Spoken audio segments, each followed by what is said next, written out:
नमस्कार. सखी सह्याद्रीमध्ये मी रूपलक्ष्मी चौगुले शिंदे आपल्या सगळ्यांचं मनापासून स्वागत करते.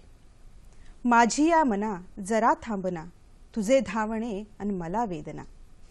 मंडळी, या मनाच्या वेदना कधी गंभीर स्वरूप धारण करतील काही सांगता येत नाही. हल्ली आपण बघतो ज्याच्या त्याच्या तोंडी एक शब्द कॉमन असतो, तो म्हणजे टेन्शन, तणाव. कोणाला वैयक्तिक स्वरूपाचं, कोणाला कौटुंबिक, कोणाला सामाजिक, कोणाला आणखी काही. पण प्रत्येकाला कुठलं ना कुठलं तरी टेन्शन हे असतंच. मग हे टेन्शनचे जे जाळं आहे, जळमट आहेत, ती एकावर एक चढू लागतात आणि त्याचं गंभीर स्वरूप निर्माण होतं, ते म्हणजे डिप्रेशन. आता याला व्याधी म्हणायचं, काही अवस्था आहे, हे आपल्याला चर्चेतनं उलगडत जाणारच आहे. पण हल्ली आपण बघतो की अगदी लहान लहान मुलांना देखील डिप्रेशन आलेलं असतं. मग जर महिलांचा आपण विचार केला आणि त्यातही भारतीय स्त्रीचा विचार केला तर अनेक परंपरांच्या जोखडीत अडकलेली महिला, आजची आधुनिक स्त्री, हिचं एकीकडे कामाचं स्वरूप बदललेलं आहे, पण परंपरागत मानसिकता मात्र बदललेली नाहीये.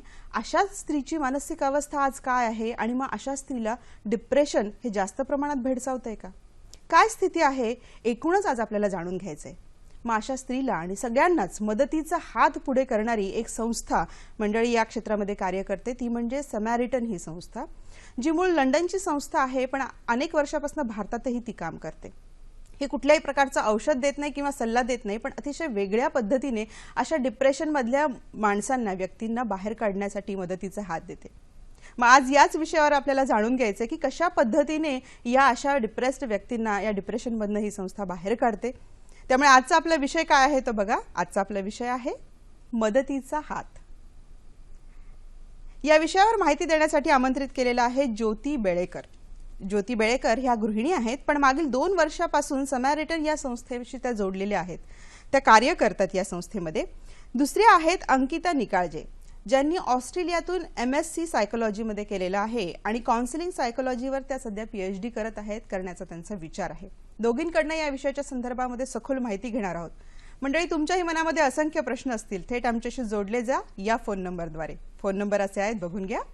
24908050, 24988050. मुंबई बाहेरचे प्रेक्षक आणि मोबाईलवरनं संपर्क साधण्यासाठी 022 हा STD कोड आहेच. तेव्हा आता कार्यक्रमाला सुरुवात करते. मॅम, सखी सह्याद्रीमध्ये मनापासून मी आपल्या दोघींचंही स्वागत करते. नमस्कार. विषय खरंच खूप महत्त्वाचा आहे. भारतीय स्त्रीचा विचार केला ना तर आज तिला बोलण्याची, व्यक्त होण्याची जी काही एक जागा आपण म्हणू ना, ती जागा तुम्ही मिळवून दिलेली आहे या संस्थेच्या माध्यमातून, असं म्हणायला हरकत नाहीये. मला सुरुवातीला तुमच्याकडनं जाणून घ्यायचंय मॅडम, थोडंसं संस्थेबद्दल सांगास. पण कुठल्या पद्धतीची ही नेमकी थेरपी आहे ज्याद्वारे, ज्या अंतर्गत तुम्ही व्यक्तींना मोकळं करता, ती थेरपी? आम्ही समॅरिटन ही आमची जी संस्था आहे ती कोणत्याही प्रकारचे उपचार करत नाही किंवा मदतीचा हात अशा प्रकारे देते की आता आपण जेव्हा बघतो की प्रत्येकाला आपली बाजू मांडायची असते, पण हे समोरून ऐकून घेणारं कुणी नसतं. मग अशा वेळेला आम्ही त्या माणसाचा ऐकणारा कान बनतो. आणि अशा माणसाला, म्हणजे जो कोणी निराशाग्रस्त आहे, तणावग्रस्त आहे, किंवा जो कोणीही ज्याला अशा अनेक समस्या भेडसावत आहेत, असा माणूस आमच्या संस्थेशी आमचे जे नंबर आहेत त्या नंबरवरनं फोन करू शकतो आणि आम्हाला त्याविषयी कोणतेही प्रश्न विचारू शकतो आणि स्वतःबद्दल त्याच्या ज्या काही समस्या आहेत त्या आमच्यासमोर मांडू शकतो. गेली 23 वर्ष आम्ही ह्या संस्थेची ही हेल्पलाईन सुरू आहे 1993 पासून. आणि आमच्या फोनद्वारे तुम्ही आमच्याशी संपर्क, दूरध्वनीद्वारे आमच्याशी तुम्ही संपर्क साधू शकता. अरे वा, खरोखरच म्हणजे मदतीचा हात, खरं एका घर बसल्या एका फोनवर देखील तुम्ही तो मदतीचा हात देताय आणि केवढी मोठी सोय आहे ही. त्यामुळे आजच्या आधुनिक जगामध्ये आपल्याला ऐकणारा समोरचा व्यक्ती नाही अशी परिस्थिती निर्माण झाली आहे का? खरंच त्याच्यामुळे डिप्रेशनचं प्रमाण वाढलंय का? अंकिता, काय सांगता येऊ शकते? तू याच्यातली स्टुडंट्स आहे, काय तुला चित्र दिसतं सोसायटीमध्ये हल्ली डिप्रेशनचं प्रमाण वाढलंय असं दिसतंय का? आणि त्याची काय रिझन्स काय असू शकतात असं वाटतं? हो, तुम्ही एकदम बरोबर बोललाय. डिप्रेशनची संख्या पर्सेंटेज तर वाढलीच आहे. एक रिसेंटच वर्ल्ड हेल्थ ऑर्गनायझेशनची रिपोर्ट होती आणि त्याच्यात असं आलं की 36% ऑफ इंडियन्स डिप्रेस्ड आहेत. बरं, म्हणजे असं बघायला गेलं तर 4 मधून 1 माणूस, 1 व्यक्ती, 1 इंडियन डिप्रेस्ड आहे. तर ही संख्या भरपूरच वाढली आहे. आणि ह्याची भरपूर कारणं असू शकतात डिप्रेशनची आपल्या सोसायटीमध्ये. स्ट्रेस, मानसिक स्ट्रेस खूप वाढला आहे आणि ह्याचं कारण करिअर या एज्युकेशन किंवा टेक्नॉलॉजी असे भरपूर काही फील्ड्स आहेत, काही रिझन्स आहेत ज्याच्या थ्रू हा मानसिक ताण वाढला आहे. बरोबर. मॅम, तुम्ही आता सांगितलं की घर बसल्या फोन करून कुठलाही कॉलर, तुम्ही त्याला कॉलर असा शब्द दिलेला आहे जो व्यक्ती तुमच्याशी जोडला जातो, हा कॉलर तुम्हाला कॉल करू शकतो. पण जर एखाद्या व्यक्तीला तुमच्याशी येऊन प्रत्यक्ष भेट घेऊन जर मोकळं व्हायचं असेल, जर संवाद साधायचा असेल, तर ते तशीही सोय आहे का? हो, तशीही सोय आहे. फक्त एकच आम्ही एवढ्याचसाठी सांगतो की आम्हाला तुम्ही पहिल्यांदा फोन करा, कारण त्या व्यक्तीला पुरेसा आम्हाला वेळ देता यायला पाहिजे. समजा कोणी अचानक आलं तर नॉर्मली काय असतं की आमचे जे स्वयंसेवक असतात ते फोनवर बोलत असतात. मग अशा वेळेला त्या व्यक्तीला तिथं फार वेळ बसावं लागतं. एवढ्यासाठी फक्त आम्ही सांगतो की तुम्ही आधी फोन करून या. आणि दुसरं म्हणजे आमची जी संस्था आहे ती दुपारी 3 ते रात्री 9 पर्यंत त्याचं कार्य चालतं.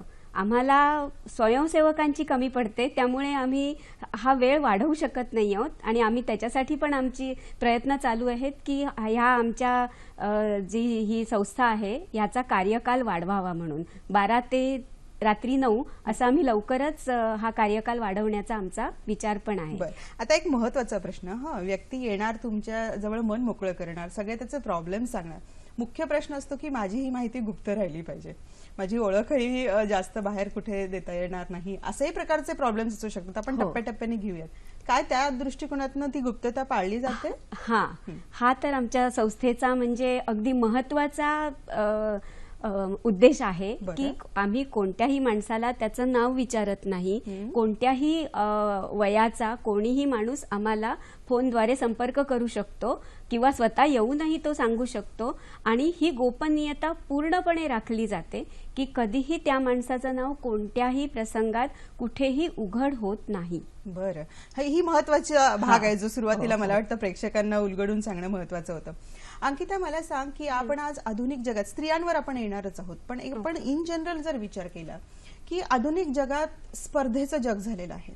प्रत्येक जणाला यश गाठायचं आहे, यशस्वी व्हायचंय, त्याला जे काही त्यांनी ठरवलेलं आहे फील्ड, त्याच्यामध्ये ही यशाची शिखरं चढत असताना वेगवेगळे ताणतणाव आहेत. पण ते ताणतणाव सहन करण्याची कॅपॅसिटी पण कमी झाली आहे हल्ली व्यक्तींमध्ये, असं दिसतं का? काय वाटतं तुला?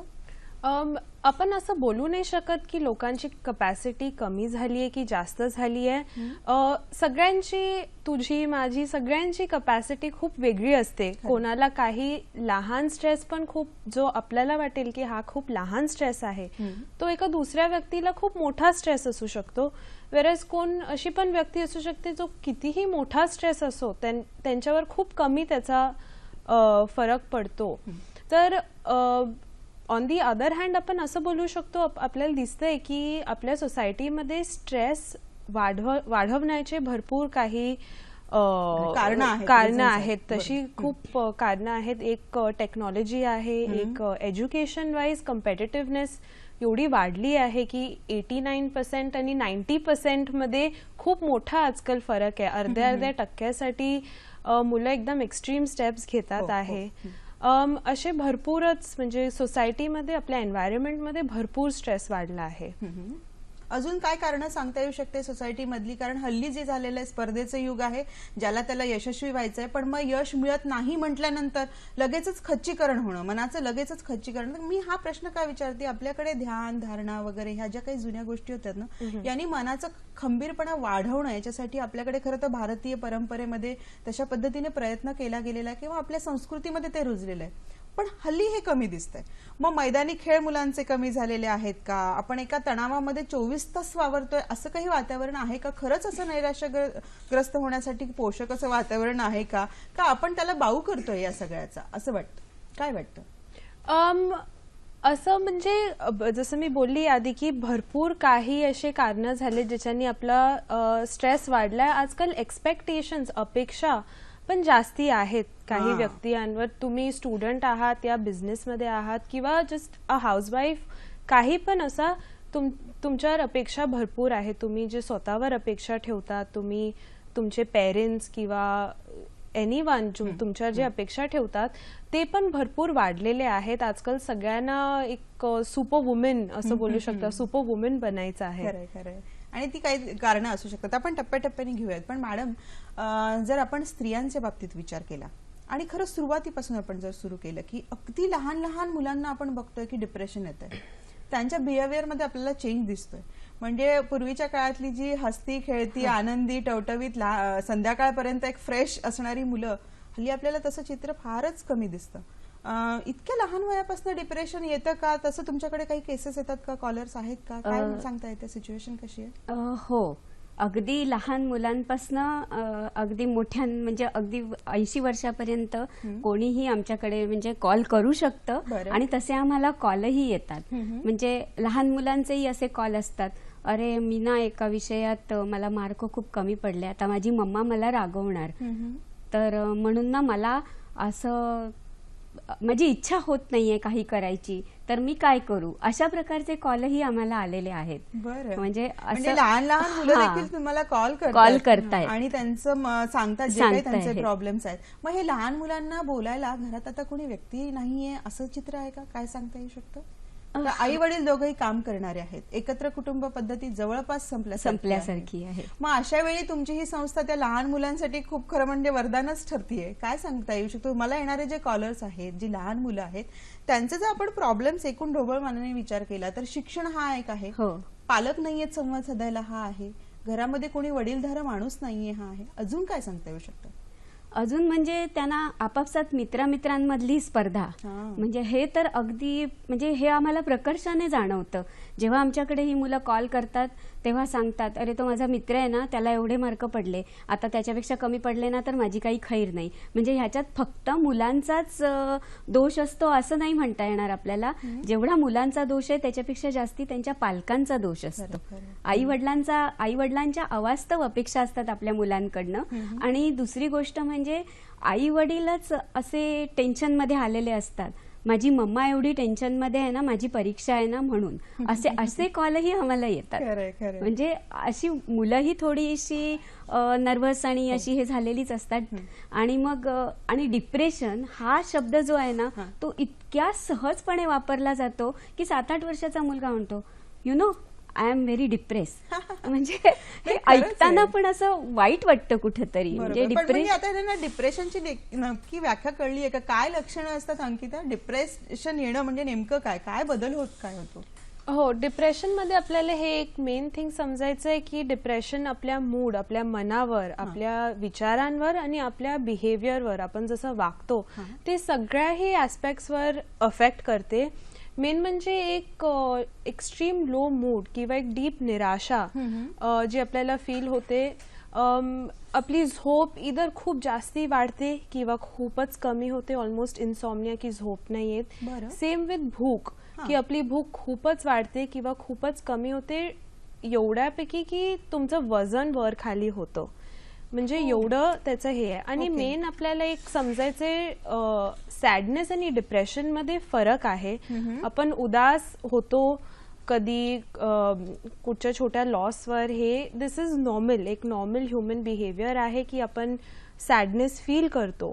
पण डिप्रेशन मध्ये एक मेन आहे की जी लक्षणं आहेत ना डिप्रेशनची ती महत्वाची आहेत. म्हणजे नेमकं मला डिप्रेशन आलंय का हे ओळखायचं कसं ना, ते लक्षणं तर माहिती पाहिजे. ती लक्षणं घेते फातिमा आपल्याला मुंबईवरनं बोलू इच्छिते. त्याचा काय प्रश्न आहे बघूयात. हॅलो नमस्कार मॅडम, मला एक विचारायचं होतं की आता मी सपोज, माझं नाव फातिमा आहे, मला विचारायचं होतं की समॅरिटन्स म्हणजे आपण, मला एक त्रास होतोय म्हणजे खूप त्रास होतोय आणि एक व्यक्ती आहे तो मला खूप त्रास देतोय. मग तुम्ही कसं काउन्सिलिंग करतात? म्हणजे माझंच करणार की त्या व्यक्तीला पण इन्व्हॉल्व करून घेणार? ओके, ठीक आहे फातिमा, तुला उत्तर मिळेल याचं. एखादा असा प्रश्न आहे की प्रॉब्लेम मला होतोय पण कुठल्या तरी एका व्यक्तीकडनं होतो आहे, तर तुम्ही जेव्हा एखादं काउन्सिलिंग करता तेव्हा तिचं करता की त्या व्यक्तीलाही त्याच्यामध्ये समाविष्ट करून घेता? कशा पद्धतीने कार्य होतं? नाही, ऍक्च्युअली काय आहे, जी व्यक्ती आम्हाला फोन करते त्यांच्यासाठी म्हणजे त्यांना आम्ही भावनिक आधार देतो, त्यांना आम्ही मदत करतो. आता ह्या म्हणजे ही जी सगळी आहे की समोरून मला कोणीतरी त्रास देतंय, तर ह्या सिच्युएशनमध्ये काय असतं की प्रत्येक ठिकाणी प्रत्येक वेळेला कोणतरी आपल्या मदतीला पोचेल असं होत नाही. त्यावेळेला आपल्याला स्वतःलाच त्या ठिकाणी खंबीरपणे उभं राहावं लागतं. मग अशा वेळेला आपल्या मर्यादा ज्या आहेत किंवा आपली स्ट्रेंथ कोणती आहे हे जाणवून देण्याचं काम आम्ही करतो. म्हणजे समोरचा माणूस ज्या वेळेला आमच्याशी बोलतो तेव्हा त्याचे फिलिंग्स काय आहेत, त्याच्या भावना कोणत्या आहेत आणि तो कोणत्या सिच्युएशनमधनं जातोय हे समजून घेतल्यानंतर त्याला आम्ही जास्तीत जास्त बोलतं करण्याचा प्रयत्न करतो. आणि त्याच्या बोलण्यातनं आम्हाला त्याच्या प्रॉब्लेमचा म्हणजे एकंदरीत उलगडा होतो.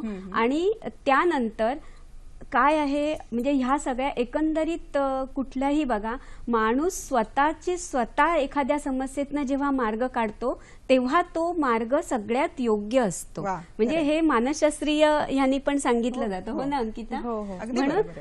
म्हणून असं आहे की आम्ही त्या माणसाला अशा वेगळ्या तऱ्हेने विचार करायला उद्युक्त करतो. आम्ही असं त्याला अरे हा तो माणूस आहे ना मग त्याला बोलाव किंवा त्या माणसाबद्दल आम्ही असं करूया तसं करूया असा कोणत्याही प्रकारचा सल्ला आम्ही देत नाही. आणि हेच तर आमचं वैशिष्ट्य आहे. मी म्हटलं आमच्या संस्थेचं कुठलं औषध नाहीये, कुठलाही सल्ला नाहीये, तर कुठल्याही प्रॉब्लेमचं सोल्युशन तुमच्यामध्येच आहे. आणि ते सोल्युशन तुम्हीच कसं शोधून काढायचं तो रस्ता समॅरिटन दाखवतं. अगदी बरोबर आहे ज्योतिताई, खूप छान सांगितलं की तुमच्यामध्येच तुमच्या जो काही प्रॉब्लेम आहे त्याचं औषध दडलेलं आहे. तुमच्या स्वतःमध्ये बदल करून आणा, कशा पद्धतीने बदल घडवायचा आहे ते बघा आणि मग त्या प्रॉब्लेमवर सोल्युशन तुम्हाला आपोआप मिळणार आहे. ही तुमची खरं तर मला वाटतं की जी काही थेरपीचं मर्म आहे ते याच्यात दडलेलं आहे. बरोबर. अशा पद्धतीने खरं स्त्रियांचा जर आपण विचार केल्यानंतर आता आपल्या विषयाकडे जर येताना की आजची भारतीय स्त्री एकीकडे स्त्रीच्या ज्या काही तिच्याकडे बघण्याचा दृष्टिकोन आहे, मानसिकता, त्याच्यात काही बदल झालेला नाही, पण दुसरीकडे स्त्रीचं बाह्य विश्व जे आहे, बाहेरचं जग जे आहे त्याच्यामध्ये मात्र आमूलाग्र बदल झाले. मग या कात्रीत कुठेतरी ती स्त्री अडकली आणि म्हणून मग तिला जास्त प्रॉब्लेम्स येतात का, हे तुमच्याकडनं मला खरं तर जाणून घ्यायचे. कारण तुमच्याकडे जे कॉलर्स येतात ते या टाईपचे जास्त असतात, स्त्रियांचे जे प्रॉब्लेम्स आहेत विशेषतः त्याच्यामध्ये. हो, म्हणजे जेव्हा स्त्रियांचा आपण विचार करतो त्यावेळेला स्त्रियांमध्ये तणाव घेण्याचं प्रमाण हे जास्ती आहे. पुरुषांच्या दुप्पट स्त्रिया तणावग्रस्त असतात, फार लवकर टेन्शन घेतात त्या. आणि एक नाइल्सन नावाची एक संस्था आहे, तिनं सर्वे केला होता. तर त्या सर्वेमध्ये त्यांना असं दिसून आलंय की भारतातल्या 82% स्त्रिया ह्या तणावग्रस्त आहेत. आणि प्रत्येक जसं अंकिता मगाशी म्हणाली की तसं 4 तणावग्रस्त स्त्रियांमध्ये एक त्याचं पुढे नैराश्यात रूपांतर होतं. आणि मग त्याच्या पुढची म्हणजे अजून ते नैराश्य वाढत जातं. तर स्त्रियांचा विचार करता असं दिसतं की ऍक्च्युअली काय झालंय की आपण म्हणजे जसं आता मध्यमवयीन ज्या स्त्रिया आहेत त्या ज्या परिस्थितीमध्ये वाढल्या आहेत त्यात आणि ह्याच्यात गेल्या 10 वर्षात ह्या तंत्रज्ञानाच्या क्रांतीमुळे इतका आमूलाग्र बदल झालेला आहे की त्याच्या बरोबर त्यांच्या वेगाने चालणं, कोपअप करणं स्त्रियांना खूप अवघड जातंय. आणि असं होतं की अरे मी माझ्या कुटुंबासाठी मी एवढं केलं. म्हणजे त्यावेळेची तर सिच्युएशन अशी होती की जेव्हा आमची आई वगैरे नोकरी करत होती त्यावेळेला तर म्हणजे खरोखर त्यांना सलाम करावासा वाटतो की सगळं घर वगैरे सांभाळून त्या नोकरी करत होत्या. त्यामुळे म्हणजे मिळालेल्या नोकरीच्या संधी त्या नाकारत होत्या. आता तसं नाही, त्यांनी आम्हाला शिकवता नाही असंच शिकवलं की नाही तुम्ही पुढे जायला पाहिजे, पुढे सगळं म्हणजे तुमची कपॅसिटी तुम्ही दाखवली पाहिजे, तुमचं काय स्ट्रेंथ आहे ती तुम्ही वाढवली पाहिजे. आणि हे असं सगळं होत असताना जेव्हा एखादी किंवा आम्ही आमच्या मुलांना शिकवताना असंच शिकवतो, अगदी भरपूर मुलगा असो मुलगी असो भरपूर त्यांना शिक्षण देतो आणि सगळं त्यांना एकदम स्वतःच्या पायावर उभं सक्षम सगळं बनवतो. पण ह्या सगळ्यात होतं काय, अजूनही मुलाची मानसिकता बदलत नाही. म्हणजे जी तरुण मुलं आहेत त्यांना ह्या गोष्टी शिकवल्याच जात नाही की स्त्रिया आता तुमच्या बरोबरीने आल्यात किंवा काय. म्हणजे आपण आता इतके सहज संवाद ऐकत असतो की अरे काय आमची बॉस आहे ना एक बाई आहे, किंवा साधा रस्त्याने चालताना, गाडी चालवत असताना प्रत्येक जण हा बाई आहे अशीच चालवणार, म्हणजे इतकं स्त्रीला गृहीत धरलं जातं. म्हणजे हा आहे ना, हा सगळा ताणतणाव की अरे नाही हे असं मला ऐकून घ्यायचं नाहीये, हा मला माझ्या मुलीला खूप चांगलं शिकवायचंय, चांगलं बनवायचंय, हा एक ताणतणाव. घरातले जे वृद्ध मेंबर आहेत त्यांच्या सगळ्या सवयी, त्यांचं हे सगळं किंवा त्यांची देखभाल करणं करत असताना व्यक्त नाही होत आहेत. म्हणजे एक्झॅक्टली हा प्रॉब्लेम प्रॉब्लेम सगळ्यात जास्त आहे. म्हणजे आम्हाला जे कॉल येतात त्या कॉलमध्ये आम्हाला हेच वाटतं की अरे मी प्रत्येकासाठी एवढा वेळ देते, मी म्हणजे प्रत्येकाच्या इच्छा आकांक्षा मी पूर्ण करते, पण माझं स्वतःचंही काहीतरी असेल तर माझं कोण ऐकणार, हा सगळ्यात मोठा प्रश्न असतो. आणि तुमच्याकडे कॉलर महिला येतात त्यांचा हाच प्रॉब्लेम असतो. आणि आपल्याला लता साळुंखेचा फोन आलेला आहे, तिला काय कसं व्यक्त व्हायचंय जरा बघूया, तिच्या मनातला प्रश्न बघूयात. हा बोला लता, कराडवरनं बोलताय? हा मी कराडवरनं बोलते. माझी मुलीचं वय 33-34 आहे. तर ती 11वीला असल्यापासून थोडं असं डिप्रेशन मध्ये असते. तर लग्न ते झालेले 2 मुलं आहेत तिला, पण कुणी जर काही म्हणलं तर असं खूप डिप्रेशन मध्ये जाते आणि बोलत नाही, काय नाही. कधी चांगली पण असते, कधी म्हणजे असं हे पण होते डिप्रेशन मध्ये, नाही तर मग कधी जास्तच बोलती, नाही तर कधी बोलतच नाही. तर काय सल्ला द्याल? काय? बरोबर, नक्कीच लता. मला वाटतं अंकिता, मगाशी तू लक्षणं सांगत होतीस की डिप्रेशनची लक्षणं काय आहेत, मुळात ओळखायचं कसं की हा व्यक्ती डिप्रेस्ड आहे, तर त्याची लक्षणंही कम्प्लीट कर. आणि त्या ओघाने लता साळुंखेच्या प्रश्नाला काय उत्तर देशील की अशा पद्धतीने खरंच खूप कमी बोलणं किंवा कधी कधी खूप जास्त बोलणं हे डिप्रेशनचं एक लक्षण असू शकतं का, आणि त्याच्यावर काय उपाय करायला हवा? हो, मी आधी जसं बोलत होती डिप्रेशनची लक्षणं, एक मेन डिफायनिंग कॅरेक्टरिस्टिक जसं आपण बोलू शकतो डिप्रेशनचं आहे की आपल्याला आतून एक एम्प्टीनेस, एक खालीपणा आपल्याला वाटतो, रिकामेपणा, एक वर्थलेसनेस की माझी काही व्हॅल्यू नाहीये. आणि हे कोण बोलल्यामुळे नाही, पण आतून आपल्याला असं वाटतं आणि आपल्याला कळत नाही की मला का असं वाटतं आहे. कारण असं एवढं काही क्लिअर कारण नाहीये, असंच आतून येतं. आणि एक रडण्याचं या चिडचिडा होणं हे पण म्हणजे जसं की काही कारण नाही, असंच सडनली आपण चिडचिडतोय, आपण रडतोय, हे पण डिप्रेशनला कॅरेक्टराइज करते. हे पण डिप्रेशनचे लक्षण आहे. आणि आपले जे कॉलर होते आता त्यांना मी बोलीन की त्यांनी त्यांच्या मुलींना एक अनकंडिशनल सपोर्ट जो आपण बोलतो तो त्यांना द्यायला हवा. आणि त्यांची हेल्प, मानसिक रोगाला पण आपण शारीरिक रोग जसं डॉक्टरकडे जावा किंवा हेल्प घ्या, तसं इन द सेम वे मी विनंती करते की ते त्यांच्या मुलीसाठी हेल्प घ्या. इधर आम्ही आहोत, आमच्या संस्थेमध्ये ते फोन करू शकतात, त्यांची मुलगी फोन करू शकते, किंवा एक मानसिक रोग किंवा एक थेरपिस्ट, सायकियाट्रिस्ट, जे पण जसं पण त्यांच्या कम्युनिटीमध्ये त्यांना अवेलेबल असेल तसं एक स्टेप घ्या, पुढे जावा आणि मदत मागा. खरंय, नक्कीच बरोबर आहे. म्हणजे जाऊन कुठेतरी सल्ला घेणं महत्वाचं आहे. आपल्याला पुण्यावरनं कुलकर्णी यांचा फोन येते, काय म्हणतात बघूयात. Hello madam. Hello madam. Hello. तुम्ही बोला, आपला प्रश्न विचारा. हा, तेच मी म्हणते, तुम्ही पण स्त्री आहात, मी स्त्री आहे. मला असं वाटतं की बायकांचं अजूनही कमकुवतपणा बरंच आहे, मानसिक, शारीरिक, आर्थिक वगैरे. त्यांना सक्षम करण्यासाठी तुम्ही काय उपाययोजना करणार आहे? फिलॉन्थ्रोपिस्टची काय मदत घेऊन आर्थिक प्रश्न सोडवणार आहात का, किंवा आर्थिक बचत गट वगैरे स्थापन करून त्यांना काय उहापोह करणार आहात का, किंवा त्याच्यासाठी कुठल्या दृष्टीने तुम्ही हे करणार मदत?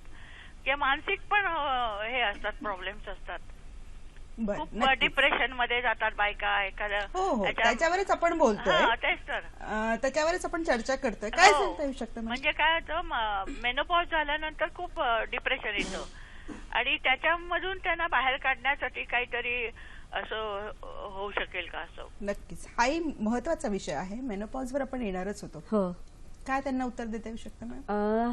हा, त्यांचं म्हणणं बरोबर आहे की मेनोपॉज म्हणजे ही अशी शरीराची स्थिती असते की त्यावेळेला म्हणजे जसं कुणाला काही सांगता येत नाही, काय शारीरिक वेदना कुठेही दिसत नाहीत, आणि अशा प्रसंगी आपण म्हणजे काय करतोय, काय वागतोय हे सुद्धा कधी कधी थोडंसं अनाकलनीय होतं समोरच्याच्या दृष्टीने.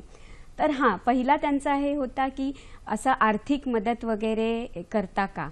तर त्यांना मला असं सांगावंसं वाटतं की आमची संस्था असं कुणालाही अशी आर्थिक मदत करत नाही, आम्ही भावनिक आधार देतो. आता भावनिक आधार म्हणजे तुम्हाला वेगवेगळ्या विचारांनी वेगवेगळ्या तऱ्हेने तुमचे विचार व्यक्त करायला आम्ही तुम्हाला भाग पाडतो किंवा उद्युक्त करतो. आणि जेव्हा तुम्ही आम्हाला फोन करता तेव्हा आम्ही कोणताही आमची संस्था पहिली गोष्ट म्हणजे कुठल्याही राजकीय किंवा कुठल्याही सामाजिक अशा विचारधारणेवर आधारित नाही आहे. पूर्णपणे तटस्थपणे तुम्हाला सल्ला देणारी अशी आमची संस्था आहे. त्यामुळे तुम्ही जेव्हा हे जे म्हणता की आर्थिक आधार तर आमच्या संस्थेकडनं आम्ही देत नाही, उलट तुमच्या मनातली जी जळमटं आहेत ती बाहेर निघावीत या दृष्टीनेच आम्ही आर्थिक जर त्यांना स्वावलंबी व्हायचं असेल तर कुठला मार्ग त्या शोधू शकतात, त्याच्यासाठी एक त्यांना मदत मिळू शकते. हां, व्यक्त होण्याचं हे ठिकाण आहे. हां, आणि दुसरी गोष्ट म्हणजे जसं त्यांनी म्हटलं की हे तणावामध्ये मी काय करू शकते किंवा काय म्हणजे ह्याच्यावरचे उपाय कोणते आहेत. तर मला असं सांगावंसं वाटतं की उपाय हाच आहे की तुम्ही स्वतः व्यक्त व्हा, तुमचं म्हणणं आहे ना हे लोकांपर्यंत पोचू द्या आणि स्वतःसाठी तुम्ही असा वेळ वेगळा ठेवा. सगळ्या ह्याच्यात असं होतं की स्वतःसाठी वेगळा असा मोकळा वेळ काढणं म्हणजे पण आपल्याला अपराधलेपणा वाटतो. अरे मी कुठे आता पार्लरमध्ये जायचं म्हटलं तरी असं थोडंसं हे होतं की अरे नाही, ह्या सगळ्या ह्याच्यात कुठं वेळ घालवू, तेवढ्या वेळात माझी घरातली 4 कामं होतील. जो मगाशी मी सर्वेचा उल्लेख केला त्या सर्वेत त्यांनी असंही म्हटलंय की भारतामध्ये ह्या बायकांचा हाही एक हे आहे अँगल दिसून येतो की स्वतःसाठी वेळ काढणं हे त्यांना अपराधलेपणाचं वाटतं की म्हणजे असं इतकं गिल्टी वाटत असतं त्यांना की त्या स्वतःसाठी वेळही नाही काढू शकत आणि त्यामुळे ना त्यांचं इतकं चिडचिडेपण वाढतं किंवा असा म्हणजे केलेली कामं आवरत नाहीत स्वतःला, असं सगळं होतं. तर ह्याच्यातनं मला तुम्हाला असंच सांगावंसं वाटेल की तुम्हाला जे योग्य वाटतं किंवा तुम्हाला जे काही आवडतं, तुम्ही सकाळी फिरायला जा किंवा योगासनं करा, जे काही तुम्हाला आवडतं अशा तुमच्या एखाद्या छंदामध्ये तुम्ही तुमचं मन रमवा. आणि जर तुम्हाला खरंच असंही वाटत असेल की मी काही समाजकार्य करेन किंवा मदत करेन तर तशा एखाद्या संस्थेला तुम्ही मदत करू शकता. नक्कीच नक्कीच. रेणू चौधरी आपल्याला फोन करतायत आणि प्रश्न विचारतात, बघूयात ते काय म्हणतात. हॅलो. हॅलो. हा, मी रेणू चौधरी पुण्याहून बोलतेय. बोला. आणि मी MSW केलेलं आहे आणि बाय प्रोफेशन मी एक सोशल वर्कर आहे. मी पुण्यात राहते. आता सेमी रिटर्न ही संस्था कुठे आहे ते तुम्ही नंतर सांगालच कदाचित आणि फोन नंबरही द्याल. पण माझं म्हणणं असं आहे की जर आम्ही असा एक ग्रुप तयार केला तर ज्योती मॅडमच्या बोलण्यात आलं की स्वयंसेवक कमी पडत आहेत, तर आम्ही पुण्याहून काही त्यांना मदत करू शकलो तर कशा पद्धतीने मदत करू शकतो तेही ते सांगू शकतात. आणि त्यांनी आम्हाला आणखीनही मार्गदर्शन करावं, काही ट्रेनिंग वगैरे देतात का त्याच्याबद्दलही आम्हाला मार्गदर्शन करावं.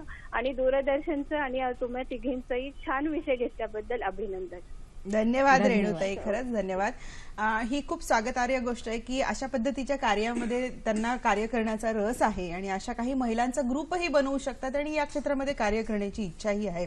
मला वाटतं कार्यक्रमानंतर आपण जर आमच्याशी संपर्क साधलात तर तुम्हाला या संस्थेविषयीचे डिटेल्स जे काय आहेत ते उपलब्ध होऊ शकतील. पण काय सांगता येऊ शकतं, काही ट्रेनिंग वगैरे मिळतं का या संस्थेच्या मार्फत? हो, आत्ताच म्हणजे आम्ही शिरपूर धुळे इथं आमचं एक शिबिर झालं, त्याला श्रवण कौशल्य शिबिर म्हणतात, लिसनिंग स्किल.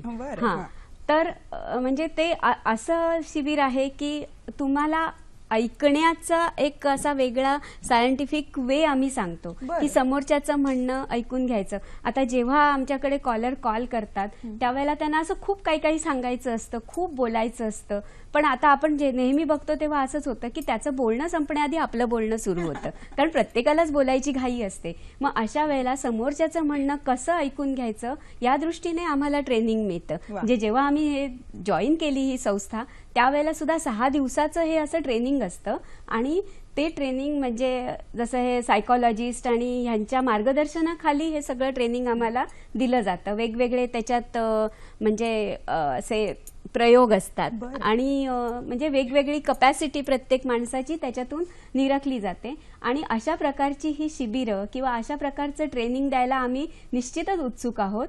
आणि आमची तर अशी इच्छा आहे की प्रत्येक जिल्ह्यात हे असं एखादं मंडळ पुढे व्हावं आणि त्यांनी हे कार्य पुढे चालू ठेवावं. कारण समाजाचं मानसिक आरोग्य ही तर एक सगळ्यात म्हणजे खूप चांगली अशी हे आहे, कन्सेप्ट आहे आणि ते सुधारावं म्हणून आम्ही जरूर तुम्हाला काय लागेल ती मदत आम्ही करायला तयार आहोत. म्हणजे कोणत्याही प्रकारचं तुमचं ह्यासाठी तुम्हाला जे ट्रेनिंग लागेल ते ट्रेनिंग आणि तुम्ही कधीही आम्हाला कॉन्टॅक्ट करून तुम्ही आमच्याशी संपर्क साधू शकता. नक्कीच. चेंबूरवरनं आपल्याला एक फोन आलेला आहे, ते काय म्हणतात बघूयात. हॅलो हॅलो, नकुशा कोळी बोलतात, बोला. माझं नाव नकुशा कोळी आहे. हॅलो. हॅलो. मी चेंबूरवरून बोलते. माझ्या लग्नाला 6 वर्ष झाली आणि म्हणजे अजून मला मुलबाळ नाही, तर त्या गोष्टीचं सारखं मला टेन्शन येतं. लग्नाला 6 वर्ष झाली आणि त्या गोष्टीच मला खूप टेन्शन येत असतं. नकुशा, लग्नाला 6 वर्ष झाली आणि मुलासंदर्भात काय प्रश्न विचारला आपण? म्हणजे अजून मला मूल झालं नाहीये. बर. हा, ठीक आहे. खूप छान सांगितलं की जसं बोलणं ही एक कला आहे ना, तसं ऐकून घेणं ही देखील एक कला आहे आणि ती कलाच नेमकं आपल्या या संस्थेमध्ये कशी अवगत करायची हे शिकवलं जातं. बरोबर ना? बरोबर. आपल्याला एक प्रश्न आला होता, मूल नाहीये, 6 वर्ष झालीत लग्नाला. अशा स्त्रियांचे खूप प्रॉब्लेम्स असतात. म्हणजे घरून त्यांना वेगवेगळ्या प्रकारची छळवणूक होत असते, समाजामधला दृष्टिकोन वेगळा असतो बघण्याचा, असंख्य प्रॉब्लेम्स असतात. अशा वेळी डिप्रेशन येण्याची खूप दाट शक्यता असते. अशा वेळी त्यांना प्रॉब्लेम मधनं बाहेर काढण्यासाठी नेमकं काय केलं जातं आपल्या संस्थेमार्फत? कशा पद्धतीने त्यांचं म्हणणं ऐकून घेतलं जातं? कारण जेव्हा हा एकदम असा म्हणजे जिव्हाळ्याचा विषय आहे बायकांच्या दृष्टीने, त्यामुळे ह्या बाबतीत असं होतं की स्त्रियांना ह्या सगळ्या समस्यांना तोंड द्यावं लागतं. आणि आपली समाजरचना अशी आहे की काही कुणाचाही दोष असला किंवा काहीही जरी असलं तरी म्हणजे त्याचा शेवटी ठपका जो येतो तो स्त्रीवर येतो, हे खरं आहे. पण म्हणजे मला असं सांगावंसं वाटतं की ह्या गोष्टीची चर्चा तुम्हाला जे जवळची आहे किंवा तुमची मैत्रीण आहे किंवा तुमचे जे हितचिंतक आहेत यांच्याशी एकदा तुम्ही करून घ्यावी. किंवा आता ह्या बाबतीत कसं आहे की डॉक्टरी उपाय किंवा जे काय आहेत तेच जास्ती काम करतात. पण मन शांत ठेवण्यासाठी तुम्ही काय कराल हा तुम्ही स्वतःलाच एकदा हा प्रश्न विचारून बघा की आणि ह्याच्या व्यतिरिक्त तुम्ही कोणत्या मार्गाचा अवलंब केलाय की ह्या सगळ्या समस्येतून बाहेर पडण्यासाठी. हे एकदा तुम्ही जर अंतर्मुख होऊन विचार केलात तर तुमच्याच लक्षात येईल की त्याचं उत्तर काय आहे. अगदी खरं. आणि प्रॉब्लेम प्रत्येकाला कुठले तरी आहेतच, टेन्शन कुठलं ना कुठलं आहेच, पण त्या टेन्शनला, त्या प्रॉब्लेमला फेस करण्याची माझी मानसिक तयारी मी कशी करतेय, त्याची जडणघडण कशी करतेय, हाच खरं प्रत्येकाने स्वतःला विचारण्याचा महत्वाचा प्रश्न आहे असं म्हणता येऊ शकतं. तसंच आता अंकिता तुझ्याकडे येते. यंग मुलींचा जर आपण विचार केला, तरुण मुलींचा विचार केला तर अनेक प्रॉब्लेम्स आहेत. म्हणजे प्रेमभंग झालेला आहे, करिअरचं टेन्शन आहे, शिक्षणाचं टेन्शन आहे, असं असंख्य प्रश्न असतात. व्यक्ती परत्वे वेगवेगळे टेन्शन असू शकतात. पण या सगळ्या टेन्शन्सना फेस करण्यासाठी मुळात त्यांनी काय करायला हवं, कशा पद्धतीने स्वतःला ग्रूम करायला हवं असं वाटतं? कारण तरुणांपुढे आता मोठी मोठी आव्हानं असणार आहेत इथून पुढच्या जगामध्ये. तर काय सांगता येऊ शकतं? एक या क्षेत्रातली तू अभ्यास करते, एक सायकोलॉजीचा कशा पद्धतीने स्वतःचाच विचार करायला हवा माणसाने असं वाटतं? हो, एकदम बरोबर आहे तुमचं की आजकालच्या मुलींना from a very young age प्युबर्टीमध्ये पण लवकरच जातात आहे मुली. हे रिलेशनशिप, ब्रेकअप्स, एज्युकेशन आणि मग पुढे करिअर चॉईस अँड मॅरेज हा कॉन्फ्लिक्ट, हे भरपूरच जसे आमचे ऑपॉर्च्युनिटीज वाढले आहेत, मुलींची प्रगती झालेली आहे, तसेच आमच्यावर स्ट्रेस पण वाढलेले आहेत. आम्हाला बोलतात की हा पुढे अजून अभ्यास करा, पुढे शिका, तुमच्या स्वतःच्या पायावर उभं राहा. But at the same time आमच्यावर ही पण बंधन आहे की तू लग्न कधी करणार, तू मुलं कधी पैदा करणार, तुझा वेळ निघत चाललाय. तर हे सगळे पण आमच्यावर लिमिटेशन्स आहेत. मुलींनी आता आय थिंक बेसिकली एक मदर्स आणि आमचे जे आधीच्या थोडं एक जनरेशन पुढचं ह्याच्यावर एक आम्ही अपेक्षा ठेवतो की ते आम्हाला अनकंडिशनल सपोर्ट द्यावे. आय थिंक ज्योती पण तुम्हाला अजून बोलू शकते याच्याबद्दल, कारण की आमच्या एज यंग गर्ल्स आम्ही कोणाला बोललो की हे माझ्या मनात आहे की मी ह्याच्याबद्दल कन्फ्युज्ड आहे, सगळे आम्हाला सल्ला देतात. अरे जेव्हा मी ह्या एजची होती तेव्हा मी असं केलं, तू असंच कर, तू तसं कर. मे बी आम्हाला ते नकोय, आम्हाला सल्ला मला नकोय. वाटतं प्रत्येक व्यक्तीमध्ये की कोणीतरी काहीतरी सल्ला दिला तर तो ऐकायचा नसतो. आणि एक भाग असतोच, त्याच्यावर जाणून घेते जास्त. मंजुळा इंगळे आपल्याला बोलतायत फोनवरनं, काय म्हणतात बघूयात. हॅलो हॅलो, मुलुंडवरनं मंजुळा इंगळे यांचा फोन आहे. हा हा, नमस्कार मॅडम. हा नमस्कार. नमस्कार. माझा प्रश्न असा आहे मॅडम, मी मुलुंडून बोलते.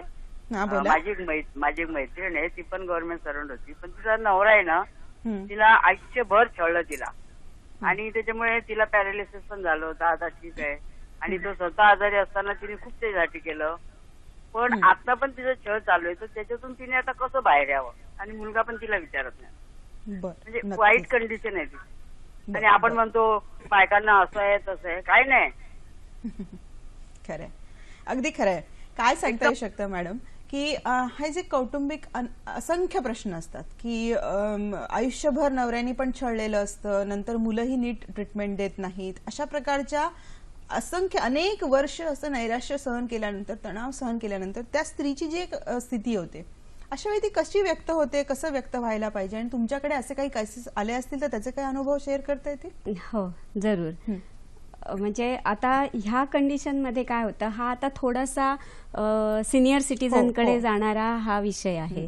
म्हणजे त्यावेळेला काय असतं, आयुष्यभर ती व्यक्ती आपल्या कुटुंब किंवा ह्या सगळ्यासाठी त्यांनी काम केलेलं असतं किंवा त्यांच्यासाठी ती झटलेली असतात, आणि कुठलंही काम आपण म्हणजे कुठंतरी आपल्या मनात त्याची अपेक्षा असते की मोबदल्याचं आपण काहीतरी हे ठेवलेलं असतं की नाही, मी हे केलंय ना तर मला त्याचं असं मला पुढे फळ मिळायला पाहिजे. आणि मग ह्या म्हणजे जेव्हा आपण हे असं अपेक्षा ठेवतो त्यावेळेला हे निराशेचे किंवा ह्याचे क्षण जास्ती येतात. आता ह्या ज्या म्हणतायत की ह्यांच्या मैत्रिणीने खूप कष्ट केले, सगळं हे तिने काय म्हणतात तसं घराला वर काढलं किंवा नवऱ्याची सगळी सेवा केली, पण आज त्यांची जेव्हा अशी कंडिशन आहे किंवा त्यांची ही जी वेळ आहे, तर या वेळेला त्यांना कोणीही मदत करायला म्हणजे तयार होत नाहीये. तर मग अशा वेळेला त्यांनी जर समजा असं हे पुन्हा मी तेच म्हणते की त्या जर कुणाशी मनमोकळेपणाने बोलल्या किंवा त्यांनी जर असं ह्या गोष्टी कोणापर्यंत पोहोचवण्याचा जर प्रयत्न केला, तर 4 लोकांच्या चर्चेतनं किंवा आता आम्ही असं तुम्हाला एक असा उपाय सांगू शकत नाही, कारण ते एकतर्फी होणार आणि योग्य ठरणार नाही. कारण आम्ही जेव्हा विचार करणार तेव्हा ते पूर्वग्रह दूषित किंवा असं एकच बाजू आम्हाला या गोष्टीची कळलेली असते. त्यामुळे आम्ही असं तुम्हाला अशा प्रकारचा कोणताही सल्ला नाही देऊ शकत की तू असं कर, तू तसं कर. त्यामुळे ह्या गोष्टी आहेत तेव्हा ह्या त्यांनी आपल्या कुटुंबियांसमोर किंवा आपले जे सगळे सोयरे आहेत किंवा आपले जे हितचिंतक आहेत यांच्यासमोर हा म्हणजे त्यांनी मुद्दा मांडला पाहिजे, आणि त्यांच्या सगळ्यांकडनं तुम्ही काय तुम्हाला हे मिळतो, त्यांचा सपोर्ट कसा मिळतो हे तुम्ही खरं तर पाहिलं पाहिजे. शिवानंद नवी मुंबईवरनं जोडले गेलेले, त्यांना प्रश्न विचारायचा आहे. हॅलो. नमस्कार मॅडम. नमस्कार. माझं नाव शिवानंद आहे, मी नवी मुंबईवरनं बोलतोय. बोला. अच्छा, मला एक प्रश्न असा विचारायचा आहे की जर एखादा व्यक्ती त्यांनी ठरवलंय की त्यांनी आत्महत्या करायची, आणि कधी कधी आपल्याला वाटतं की आपण कोणालाही सांगावं, पण the person is very clear की मला हे करायचंय, आणि त्या वेळेला तू असं कोणालाही सांगायची इच्छा असते म्हणून तू फोन करतो आणि तू बोलायला सुरुवात करतो, पण तो क्लिअर असतो की मला करायचं. तर अशा वेळेला तुम्ही कसं ते कॉल हँडल केलं जातं आणि कसं तुम्ही त्याला याच्यापासून परावृत्त करतात? बरोबर, परावृत्त करतात. नक्कीच शिवानंदजी, खूप महत्वाचा प्रश्न आहे. मॅडम काय सांगता येईल, एखाद्या व्यक्तीने जर अशा पद्धतीने, किंवा मी तुझ्याकडनं घेते अंकिता कारण तू त्याचा अभ्यास करतेस, अशा स्टेजला जेव्हा एखादा व्यक्ती पोहोचलेला असतो की मला आत्महत्याच करायची आहे, आता मला जगायचंच नाही, असा एखादा कॉल आलेला आणि त्यांना हँडल करून तुम्ही त्याच्यापासून परावृत्त केला, असा काही एखादा अनुभव आहे का? किंवा अशा पद्धतीच्या केसला कशा पद्धतीने हँडल करता तुम्ही? हो, असे भरपूरच कॉल्स येतात आमच्याकडे. मेन आपल्याला एक समजायचं आहे की जेव्हा कोणीही व्यक्ती सुसाईड, आत्महत्या जे आपण बोलतो, चा विचार करते या डिसाईड केलंय की मी आत्महत्या करणार आहे, म्हणजे दुसरं काहीच सांगू नाही शकत, हेच आहे. आपल्याला त्यांच्या मनाची ही भावना समजून घ्यायची की त्यांचा प्रॉब्लेम काय झाला, त्यांचा इश्यू काय झालाय, काय त्यांची भावना आहे, काय फिलिंग्स आहे, ज्याच्यामुळे त्यांनी असं ठरवलंय की सुसाईड करून, आत्महत्या करूनच मी ह्या समस्यामधून बाहेर पडू शकतो. तर आपल्याला ते समजून घ्यायचंय आणि त्यांच्याशी बोलून, जेव्हा आपण एक आय सपोज मिसकन्सेप्शन आहे की आत्महत्या अचानक होते, हे ऍक्च्युअली चुकीचं आहे. आउट ऑफ 10 जणांमधून 8 जण तरी आपल्याला काही ना काहीतरी इंडिकेशन देतात, काही ना काहीतरी आपल्याला बोलतात, ज्याच्याहून आपण अगर अलर्ट राहिलो तर आपल्याला कळेल की हा व्यक्ती सुसाईडचा विचार करतोय, या प्लॅन आहे. आणि तेव्हा जेव्हा आपण त्यांना समोरून बोलू की ह्याचा अर्थ काय आहे, तू काय बोलतोय, जेव्हा समजा कोण बोलतोय की माझ्या हे सहनशक्तीच्या बाहेर गेलंय, मला हे सहनच होत नाहीये, हे सगळं संपून जायला हवं, आपल्याला विचारायला हवं की ह्याचा अर्थ काय आहे आणि त्यांना एक चान्स द्यायला हवा बोलायसाठी. बरोबर. आणि आम्ही हे जसं ज्योती पण बोललीये की बोलून, मन हलकं करून, एक क्लॅरिटी जी आपल्याला भेटते, एक पर्स्पेक्टिव्ह भेटतो, त्याच्यासाठी आपण ट्राय करायचं. आपण त्यांना एक ऑपॉर्च्युनिटी द्यायची आहे, बोलायची आणि आपण ऐकायचं. बरोबर. ह्याच मुद्द्याला धरून मला पुढे असं सांगावं असं वाटतंय की म्हणजे हे ऍक्च्युअली अशी केसेस म्हणजे आमच्यापर्यंत येतात की जेव्हा व्यक्तीने असं ठरवलेलंच असतं की मी आत्महत्या करणारच, आणि पण ती व्यक्ती ज्या अर्थी आधी फोन करते याचा अर्थ की तिला आपल्याला काहीतरी सांगायचंय. आणि मग हे तिचं सांगणं हे ऐकून घेणारं जेव्हा समोरून तिला कोणी भेटतं, त्यावेळेला ती त्या सगळ्या घटनेचा असा विचार पुन्हा करायला सुरुवात करते. आणि म्हणजे तिला असं समोरनं जेव्हा असं कोणी विचारतं की ठीक आहे, बरं त्याच्यानंतरचे परिणाम काय आहेत याची तुला कल्पना आहे का, किंवा ह्याच्या म्हणजे तू कशी आत्महत्या करणार आहेस, म्हणजे हे जेव्हा ते रेट्रोस्पेक्ट होतं, हे सोल्युशन आहे का, म्हणजे आणि हे जेव्हा ती रेट्रोस्पेक्ट होते आणि स्वतःशी असं अंतर्मुख होऊन जेव्हा ती विचार करायला लागते, त्यावेळेला तिच्या समोर अजून मनाची कवाडं तिच्या उघडी होतात आणि वेगवेगळे मार्ग तिला कळतात. आणि म्हणजे तो एक क्षण टाळला गेला ना तर बऱ्याचशा आत्महत्या पण टळतात. अंकिता, जसं मी सांगितलं होतं ना की आता एक फोन आला होता की आत्महत्येपासून परावृत्त करण्यासाठी एक शेवटचा फोन आला आणि त्या फोननी त्या व्यक्तीचं पूर्ण आयुष्य बदलून गेलं, किंवा जी काही स्टेप ते उचलणार होता त्या व्यक्ती त्या स्टेप पासून परावृत्त झाला. आता मुळात मला असं म्हणायचं की ह्या ज्या स्टेप्स आहेत, आपल्याच एखादा जवळचा व्यक्ती या डिप्रेशन मध्ये जातोय, अशी काही लक्षणं स्टेप बाय स्टेप दिसून येतात का, की त्याच्यावरनं थोडी सावधगिरीची जी काय आपल्याला सूचना मिळू शकते? थोडक्यात त्या स्टेप्स मी तुझ्याकडनं घेते. आधी एक फोन आलेला आहे, तो फोन काय आहे तो आपण बघूयात. Hello hello. नमस्कार तुम्हा सगळ्यांना. नमस्कार. आणि मला विचारायचं की हे नकार आपण कसा पचवू शकतो, आणि अशा वेळेला आपल्याला अशी निगेटिव्ह भावना येते की आपल्यातच काही कमी नाही ना, किंवा अपयश आपण कसं पचवू शकतो? थँक्यू. नक्कीच, धन्यवाद शुभदा. महत्वाचा प्रश्न आहे. नकार पचवणं, आपल्यामधली काही कमतरता असेल तर ते ओळखून त्याला पचवणं, मुळात त्याच्यावर ओव्हरकम करणं, हे सगळं करायचं असेल तर त्याच्यासाठी काय? म्हणजे आजकाल आता हा मुद्दा खूपच म्हणजे महत्वाचा मानला पाहिजे. कारण काय होतं की मुलांच्या बाबतीतही असं होतं की लहानपणापासून इतकं सहज सगळं मिळत गेलेलं असतं, त्यामुळे अचानक एखादा नकार आला ना की तो मुलगा किंवा मुलगी म्हणजे असं जाम चिडचिडेपण येतं किंवा हे होतं. तर माझं काय म्हणणं आहे, मला त्यांना एवढंच सांगावं असं वाटेल की होकार आणि नकार हे नाण्याच्या दोन बाजू आहेत. या नकारातनं आपण नवीन काहीतरी शिकू शकतो आणि त्या नकाराकडे आपण वेगळ्या दृष्टीने पाहू शकतो की बाबा हा मला नकार आलाय तर माझ्यात काय कमी आहे आणि मी त्याच्यातनं पुढे काय दुसरं मी काय अचीव करू शकते. म्हणजे तुमच्या रुळलेल्या मार्गापेक्षा अजून वेगळा तुम्ही मार्ग त्याच्यातनं निवडू शकता. म्हणजे हा पॉझिटिव्हली हे घेणं हे असं जास्ती सहज सोपं होतं. बरोबर आहे. जसं अंकिता मी मगाशी बोलले होते ना, की एखादा आमच्या जवळचा व्यक्ती आहे आणि त्याच्यात जे बिहेवियर मध्ये चेंजेस होत आहेत, तर ती कशी काय लक्षणं हळूहळू टप्प्याटप्प्याने आमच्या लक्षात येऊ शकतात आणि हे लक्षण धोक्याची सूचना आहे आणि जाऊन ताबडतोब याच्यावर इलाज करणं आवश्यक आहे. मुख्य म्हणजे ना याच्यामध्ये असं एखाद्या मानसरोग तज्ञाकडे जाऊन सल्ला वगैरे घेणं म्हणजे आपल्याकडे ना ते तो व्यक्ती वेडा आहे का, तुम्ही वेडात ठरवताय का, अशा प्रकारची एक मानसिकता आहे. त्याच्याबद्दल काय सांगता येऊ शकतं? हो, तुम्ही बरोबर बोलला. असे काही मिसकन्सेप्शन्स आहेत की जेव्हा आपण मानसिक रोग बद्दल बोलतो की लोक समजतात अरे नाही नाही ही तर वेडीच आहे, हिचं डोकं खराब आहे, कोण सिरियसली घेत नाही.